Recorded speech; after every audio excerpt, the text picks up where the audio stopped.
The world is not fair, and the sooner you accept this brutal truth, the faster you'll understand why some people give orders that are instantly obeyed while you're constantly ignored, questioned, and disrespected. Right now, while you're reading this, someone less intelligent than you is commanding rooms with nothing but their physical presence. Someone less qualified than you is having their orders followed without question, because they understand something you don't. Language isn't what makes people obey. Presence is. Every time you speak without commanding physical presence, you're inviting disobedience. Every time your body language signals uncertainty, you're announcing that your orders are suggestions. Every time you occupy space apologetically, you're teaching everyone that ignoring you has no consequences. Every time your presence fails to establish dominance, you're surrendering your authority before you even open your mouth. Here's what they don't tell you. Humans are animals. Sophisticated animals with language and technology, but animals nonetheless. And like all animals, we have hardwired responses to physical dominance displays. When someone occupies space powerfully, when someone moves with deliberate control, when someone's body language screams authority, our primitive brain interprets this as dominance. And dominance triggers automatic obedience. Not because it's fair, because it's biology.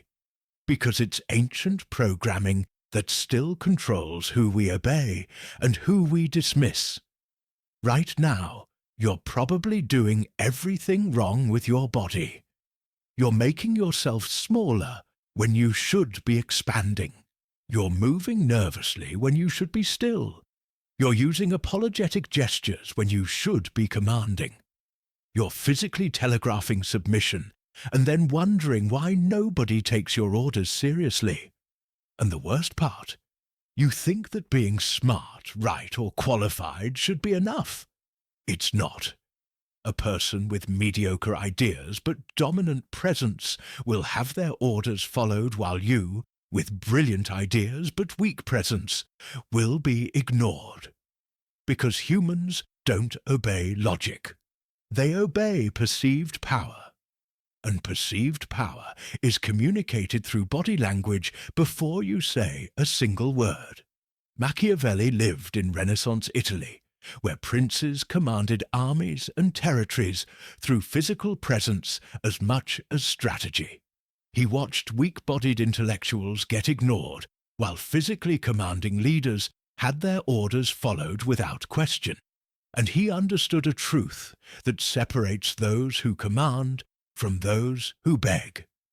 Those who control their physical presence control others. Those who master body language establish obedience before speaking. This isn't about being tall or physically imposing. This is about understanding that your body is a weapon in the psychological warfare of authority, that how you stand, move, gesture, and occupy space determines whether people obey or ignore you. And if you don't learn to weaponize your presence, you'll spend your entire life being physically dominated by people who understand what you don't. Now, I want you to drop this affirmation in the comments. I refuse to be psychologically dominated by others. The ruthless reality of physical authority Machiavelli understood this 500 years ago. In a world where authority was constantly challenged, those who won weren't always the smartest or most strategic. They were the ones whose physical presence commanded automatic obedience. They understood that body language establishes dominance hierarchies faster than any words. That presence creates submission before orders are given. So they mastered their physical weapons. And in doing so, they controlled every dynamic they entered without needing to justify their authority. 1. The deliberate slowness that commands attention. Let's start with the most counterintuitive technique that exists. Slow down your movements. Most people move quickly. Nervous gestures, rapid movements, fidgeting. This broadcasts anxiety and low status. When you deliberately slow your movements, when you move with controlled purpose, when every gesture is intentional rather than nervous, you command attention and signal dominance. Because only someone who controls their environment can afford to move slowly. Prey moves quickly. Predators move deliberately. Here's what happens neurologically when you slow your movements. Others' attention is captured. Fast, erratic movement signals threat or submission. Both trigger avoidance. Slow, deliberate movement signals control and confidence. This triggers attention and submission.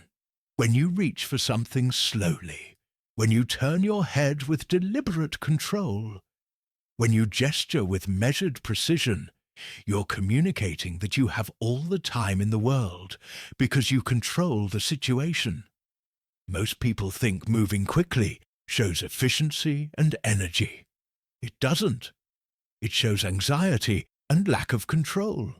When you slow your movements deliberately, when you move like you have infinite time because you're the most important thing in the room, you establish dominance through pace. Fast movements are submissive. Slow movements are dominant. Think about action movies. The villain moves slowly, deliberately. The nervous subordinate moves quickly, erratically. This isn't coincidence. Directors understand that movement speed signals power hierarchy. When you adopt the slow, deliberate movement of someone in control, you trigger the same psychological response in real life. Machiavelli once said, "The wise man does at once what the fool does finally." And fools move with nervous speed because they're reactive. Wise people move with deliberate slowness because they're in control. Your movement speed tells everyone whether you're responding to your environment or controlling it. Here's the ruthless truth.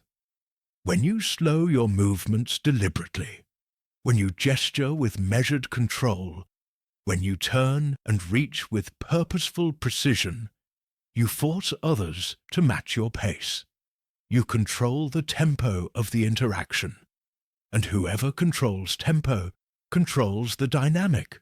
When you practice moving deliberately slowly, when you eliminate nervous quick movements, when every gesture is controlled and purposeful, people unconsciously register you as dominant and their orders-following instinct activates before you speak. I want you to drop this affirmation in the comments. I control my focus. 2. The space dominance through physical expansion. Pay attention to this because it's one of the most visible dominance displays that exists. Take up space. Not apologetically, dominantly. Most people make themselves physically smaller. Shoulders hunched, arms tucked, legs together, occupying minimal space. This signals submission. When you deliberately expand your physical presence, shoulders back, chest open, arms away from body, legs apart in stable stance, you claim territory. And territory claim is a dominance display that triggers automatic submission in others. Here's what happens when you expand your physical presence. You signal confidence and power. Humans and all primates associate physical expansion with dominance. Alpha males in primate groups literally make themselves larger. Chest out, arms spread. This isn't cultural, it's biological. When you adopt expansive posture, you trigger ancient recognition of dominance that bypasses rational thought. Most people think taking up space is rude or arrogant. It's not. It's biological communication of status. When you sit with legs spread, when you stand with wide, stable stance, when you place your arms on armrests claiming them, When you lean back, taking vertical space, you're communicating that this space is yours. And others unconsciously register that claim and submit to it. Think about leadership photos. Powerful people sit with expansive posture. Submissive people make themselves small. The powerful person's arms are on the armrests, legs spread comfortably, chest open. The subordinate's arms are tucked, legs together, hunched forward. Same room, different body language. Completely different power dynamic. Machiavelli understood that everyone sees what you appear to be. Few experience what you really are. When you appear to own space through expansive posture, you're perceived as dominant. When you make yourself small, you're perceived as submissive. Your actual authority matters less than what your body language claims. Here's the uncomfortable truth. Space dominance is territorial claim. When you expand and claim space, you're announcing ownership. Others must either challenge that claim or submit to it. Most people submit unconsciously because challenging requires conscious effort and risk. When you practice expansive posture, when you claim space with your body, when you refuse to make yourself smaller to accommodate others' comfort, you establish physical dominance that makes your orders feel like they come from someone who owns the space and therefore owns the authority. I want you to drop this affirmation in the comments. I choose clarity over arrogance. 3. The stillness that creates psychological pressure. Here's a technique that amplifies every other form of presence. Be still. Most people are constantly moving, shifting weight, fidgeting, adjusting position, unnecessary movements. This reveals nervousness and destroys authority. When you become completely still, when you eliminate all unnecessary movement, when you hold position with controlled immobility, you create psychological pressure that makes others uncomfortable and compliant. Here's why stillness is so powerful. Movement dissipates energy. Stillness concentrates it.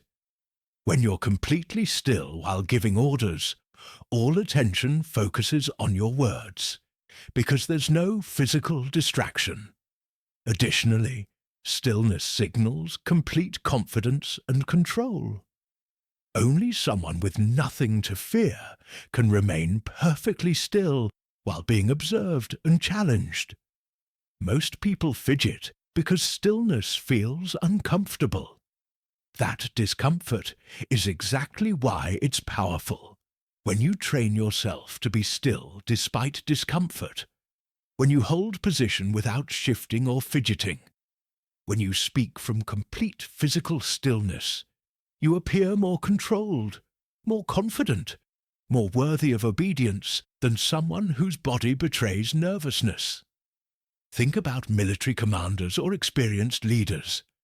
They can stand perfectly still while addressing subordinates. No shifting, no fidgeting, no nervous adjustments. This stillness communicates absolute control. Compare that to someone who shifts weight constantly, adjusts clothing, touches their face while speaking. Same words, different presence, completely different compliance rate. Machiavelli once said, "Men in general judge more from appearances than from reality." The appearance of someone who can remain completely still while commanding is someone in complete control. The appearance of someone who fidgets is someone nervous and uncertain. Your stillness or movement determines how seriously your orders are taken. Here's the ruthless truth. Every unnecessary movement is a tell that reveals your emotional state. When you eliminate tells through complete stillness, you become unreadable. And unreadable people are psychologically intimidating because others can't predict or assess them. That intimidation creates compliance. When you practice stillness while speaking, when you eliminate fidgeting and unnecessary movements, when you can hold position with statue-like control, you create psychological pressure that makes people uncomfortable enough to comply with your orders just to relieve the tension your stillness creates. I want you to drop this affirmation in the comments. I refuse to be psychologically dominated. 4. The downward head tilt of authority. Pay attention to this subtle but devastating technique. Tilt your head slightly downward when speaking to others, forcing them to look up to meet your eyes. This creates a physical power dynamic where they're literally looking up to you.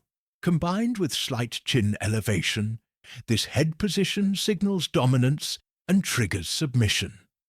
Not because it's fair, because it's primate hierarchy communication that still works on humans. Here's what happens when you position your head this way. You force others into a submissive physical position. Looking up is associated with seeking approval from those above. Looking down is associated with granting or withholding that approval. When you force others to look up to meet your gaze by slightly lowering your head and raising your chin, you establish visual hierarchy that translates to authority. Most people hold their head at neutral or even tilt upward when speaking, especially when uncertain. This submissive head position undermines any authority their words might carry. When you deliberately adopt the slightly downward head tilt with chin raised, you physically claim superior position in the hierarchy. Think about how authority figures naturally position themselves. Judges literally sit elevated, forcing defendants to look up. Parents look down at children. This physical positioning reinforces authority. You can create the same effect through head position alone. Even when heights are equal, the person with head tilted down and chin raised appears to be above the other person. Machiavelli understood that he who controls perception controls power. When you control the physical positioning of interaction through head tilt, you control the perception of hierarchy. The person forced to look up perceives you as above them, and that perception creates reality in terms of compliance. Here's the uncomfortable truth. Physical positioning determines psychological hierarchy. When you position your head to force others to look up, you're establishing dominance through the same mechanism that makes subordinates literally look up to superiors. It's manipulation of primate hierarchy instincts. When you practice the slightly downward head tilt with raised chin, when you force others to adjust their gaze upward to meet yours, when you use physical positioning to establish hierarchical superiority, your orders are received as coming from above, which increases automatic compliance. I want you to drop this affirmation in the comments. I choose power over passivity. For if the powerful pause. Before speaking, here's a technique that makes your orders land with devastating force. Pause before speaking. When someone asks you a question, or when you're about to give an order, don't respond immediately. Pause. Let silence hang. Let them wait. Then deliver your words. This pause does something powerful. It demonstrates that you speak when you choose to, not when others expect you to. It signals that your words are valuable enough to wait for. And it creates tension that makes people eager to receive and obey your words when they finally come. Here's what happens psychologically during the pause. The other person experiences uncertainty. They're waiting for your response. That waiting creates mild anxiety. When you finally speak after the pause, they experience relief and are more likely to comply just to resolve the tension. Additionally, the pause signals that you're not reactive, You respond when you choose to, not when prompted. Most people respond immediately when spoken to because silence feels uncomfortable. But that immediate response signals that you're controlled by others' timing. When you pause before responding, when you let silence exist before you speak, when you demonstrate that words leave your mouth on your schedule, you establish that you control the interaction's pace. Think about powerful people in negotiations or confrontations. They don't respond immediately. They pause. They think. They let silence create pressure. Then they speak with weight. Compare that to someone who jumps to respond the instant they're addressed. The first commands respect. The second appears desperate to please. Machiavelli once said, "The prince controls not the wise, but the obedient." When you control timing through pauses, you make others obedient to your pace. They wait. They anticipate. They value your words more because they had to wait for them. And valued words are obeyed more readily than cheap, immediately given responses. Here's the ruthless truth. Immediate responses seem eager and low value. Paused responses seem deliberate and high value. Same words, different delivery, completely different compliance rate. The pause makes your orders seem more considered, more important, more worthy of obedience. When you practice pausing before giving orders, when you let silence create tension before you speak, when you demonstrate that your words come when you choose, not when others demand, your orders carry more weight and trigger more automatic compliance. I want you to drop this affirmation in the comments. I choose awareness over virtue. 6. The asymmetric facial expression. Pay attention to this advanced technique because it's subtle but psychologically powerful. Maintain asymmetric facial expressions. One side of your face showing slight intensity or disapproval, the other more neutral. This creates cognitive dissonance in observers. They can't quite read your emotional state, which creates uncertainty. And uncertainty creates compliance, because people want to resolve the confusion by doing what you've ordered to see if that resolves the ambiguous facial signal. Here's why asymmetry works. Humans rely heavily on facial expressions to predict behavior and assess threat. When your face shows clear symmetrical emotion, you're easy to read. When your face shows asymmetric or mixed signals, slight smirk on one side, neutral on the other, or intensity in one eye and calm in the other, you become unreadable. This triggers mild anxiety that makes people more compliant just to reduce their uncertainty. Most people show symmetrical, clear expressions because that's natural and comfortable. But natural and comfortable don't create compliance. Slight asymmetry in expression, which can be trained, creates the psychological effect of being unpredictable and slightly threatening. You're not clearly angry, which triggers defense. You're not clearly happy, which invites familiarity. You're ambiguous, and ambiguous authority is obeyed faster because people don't know the consequences of disobedience. Think about actors playing intimidating characters. They often use asymmetric expressions, one eyebrow raised, slight smirk on one side of mouth, one eye more intense than the other. This creates the "don't mess with this person" feeling. You can use the same technique in real authority situations. Machiavelli understood that it is better to be feared than loved if you cannot be both. Asymmetric expressions create healthy fear, not terror, but uncertainty about your reaction. People obey because they're not sure what happens if they don't. That uncertainty is more powerful than clear emotion. Here's the uncomfortable truth. When people can clearly read your emotions, they can predict and manipulate you. When your expressions are slightly asymmetric and ambiguous, you're unpredictable. And unpredictability increases compliance because people take the safe route of obeying rather than risk finding out what happens if they don't.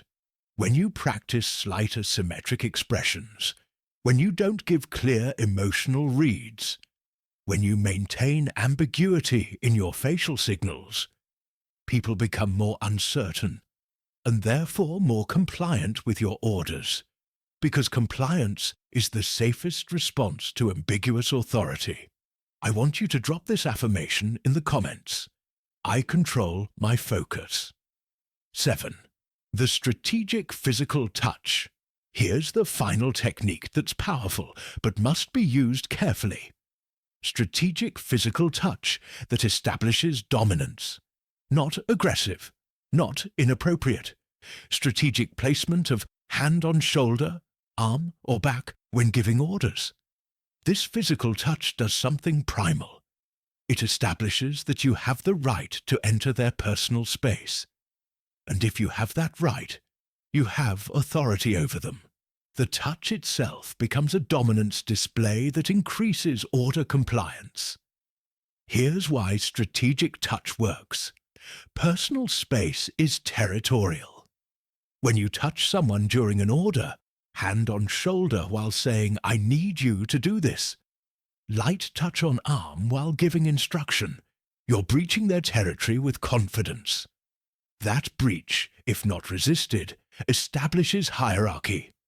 You had the right to touch them. They accepted it. That acceptance is submission. Future orders are obeyed more readily because the dominance was established through the touch. Most people avoid touching others when giving orders because it feels aggressive or inappropriate.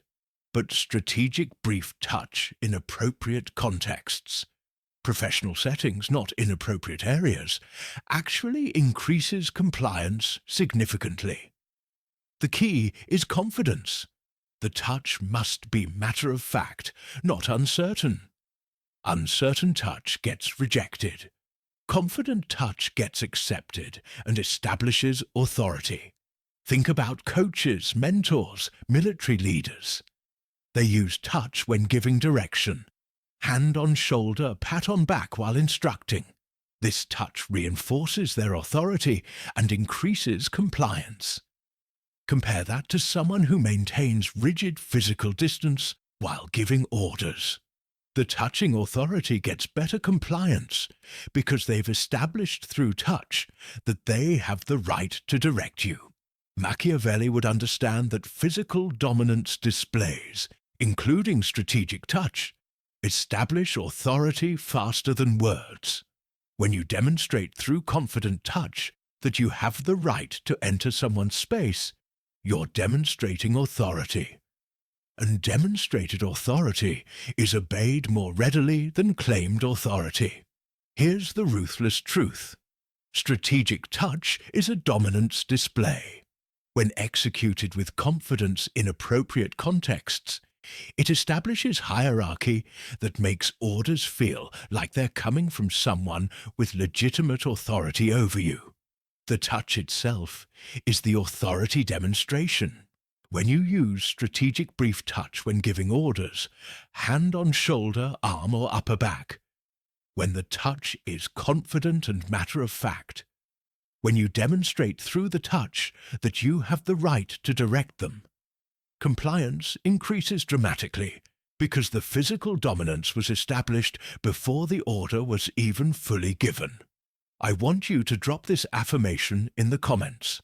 I am untouchable in thought. Master your presence or be ignored by everyone. If you don't master body language and physical presence as weapons of authority, you'll spend your entire life having your orders questioned, ignored and disobeyed, while watching less intelligent people command automatic compliance. This isn't about fairness. This isn't about deserving respect. This is about understanding that humans are animals who respond to physical dominance displays whether they realize it or not. Stop moving quickly when deliberate slowness commands attention. Stop making yourself small when space dominance establishes authority. Stop fidgeting when stillness creates pressure. Stop positioning your head neutrally when downward tilt forces submission. Stop responding immediately when powerful pauses increase word value. Stop showing clear, symmetrical emotions when asymmetry creates uncertainty.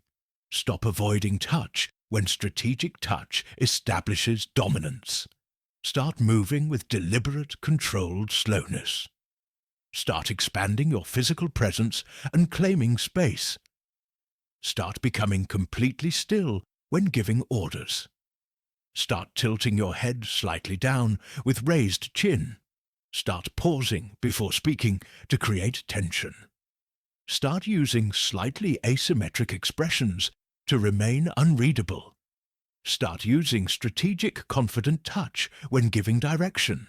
Machiavelli understood centuries ago that physical presence establishes authority before words are spoken. That body language determines whether you're obeyed or ignored.